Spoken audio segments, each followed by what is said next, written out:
Kama maneno yana nguvu, imagine nguvu iliyopo kwenye maombi. Umeshashuhudia ni kwa namna gani ambavyo sentensi moja inaweza ikamvunja kabisa mtu akaharibikiwa kwa sentensi hii. Lakini vile vile umeshuhudia ni kwa namna gani sentensi moja mtu ameongea ikamjenga mtu, ikamrudisha kwenye momentum, ikamrudisha akapata tumaini jipya, akarudi kwa namna ya tofauti na kipekee.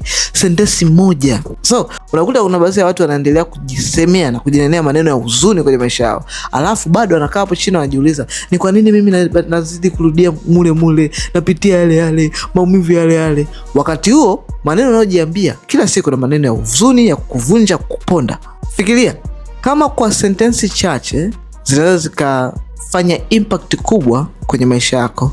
Fikiria, unafikiri itakuwa na impact kiasi gani kama ukiamua kurudi kwa Mungu na kufanya maombi na kujisubmit chini yake. Kufanya maombi sio kwenda kuombaomba.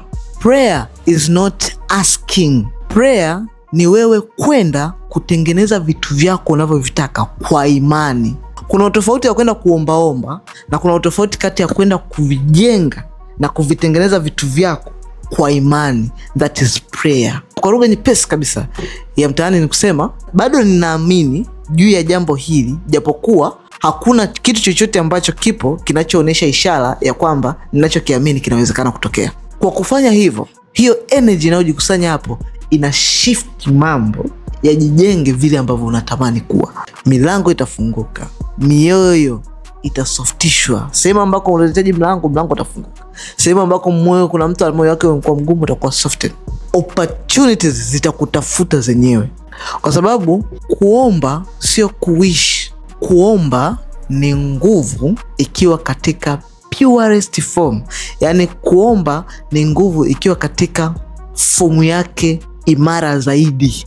It means kuomba ni uwezo wa kuyafanya mambo yafanyike katika hali unayotaka yafanyike ikiwa kwenye nguvu sana.